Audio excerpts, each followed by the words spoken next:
Hello बच्चों, आप सब कैसे हो। आपकी गर्मी की छुट्टियां अभी चल रही हैं तो मैं आपके लिए एक कहानी लेकर आई हूँ। जो कहानी हमारी दादी या नानी सुनाती है वो कहानी मैं आपको सुना रही हूँ। आपको ये कहानी बहुत ही अच्छी लगेगी और अच्छी लगने पर आप कमेंट करके ज़रूर बताइए कि आपको कहानी कैसी लगी।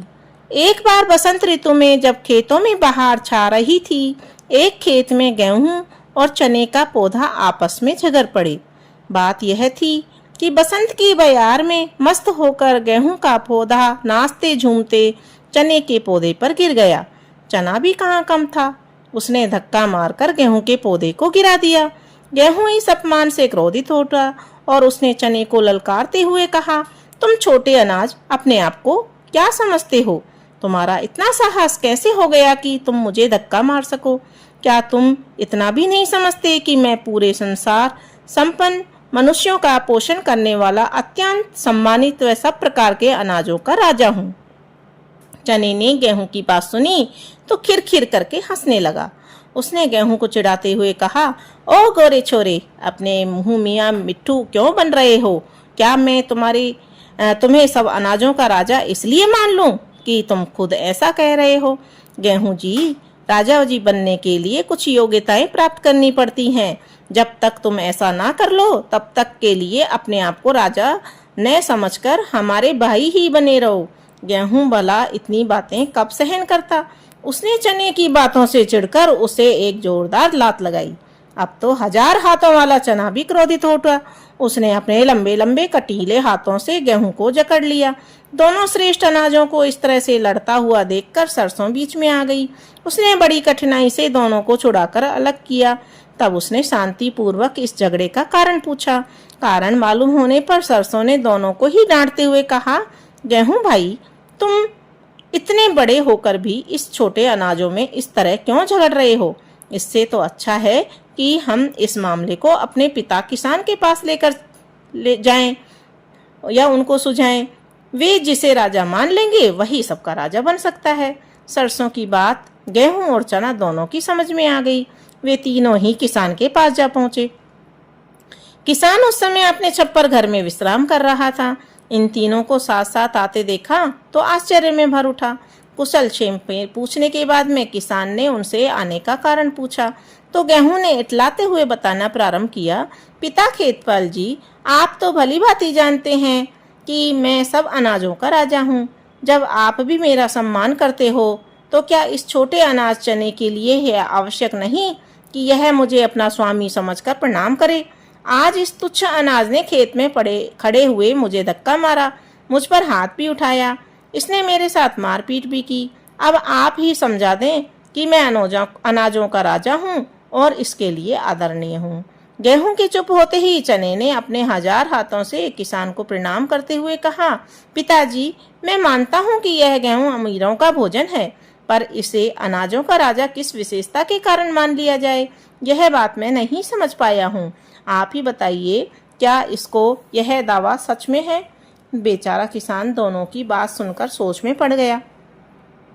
दोनों ही अनाज उसके अपने उत्पन्न किए हुए थे।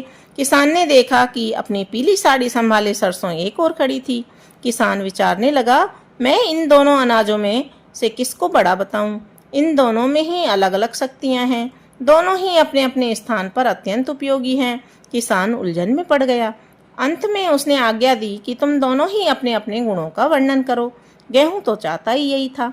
वह प्रसन्नता से झूम कर बोला, संसार के सभी धनी मानी व्यक्तियों का पोषण मैं ही करता हूँ।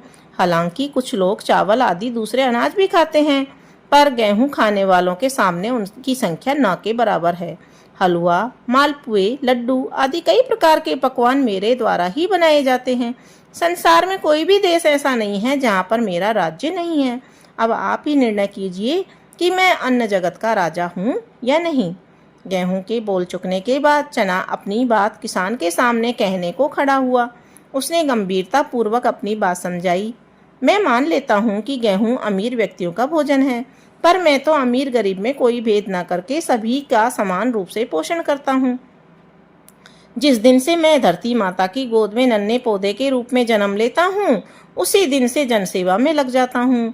मैं बड़ा व समर्थ होने की प्रतीक्षा भी नहीं करता। जब मैं बहुत नन्हा होता हूँ तो मनुष्य मेरे कोमल पत्ते व धागे जैसी पतली टहनियों में नमक लगाकर खाते हैं। इस प्रकार मैं बहुत छोटा होकर भी उनकी सेवा करने और उन्हें पुष्ट करने लगता हूँ। कुछ बड़ा होने पर मेरी कोपलों का शाक बनाकर लोग खाते हैं। जब मुझ में नन्हे नन्हे बूटे लगते हैं तो मनुष्य पशु पक्षी सभी मुझे बड़े प्रेम और चाव से खाते हैं, कच्चे भी और शाक के रूप में भी। मैं दोनों ही दशाओं में उन्हें आनंद, शक्ति और स्वाद संतोष देता हूँ। जब मैं पककर पूरा चावल बन जाता हूँ, चना बन जाता हूँ, तो संसार के सभी प्राणियों की सभी प्रकार से सेवा करने का प्रयास करता हूँ।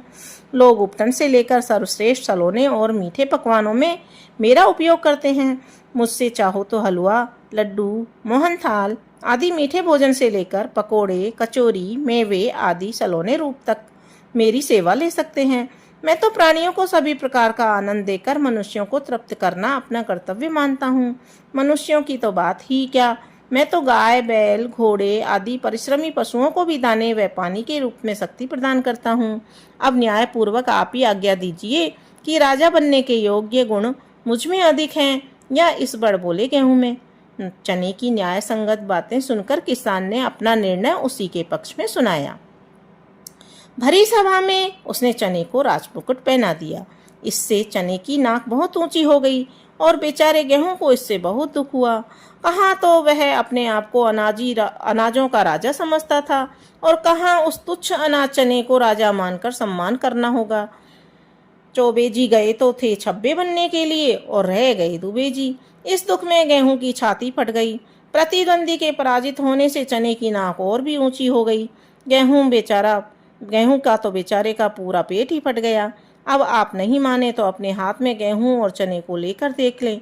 गेहूं का पेट फटा हुआ है और चना अपनी नाक ऊंची किए हुआ है।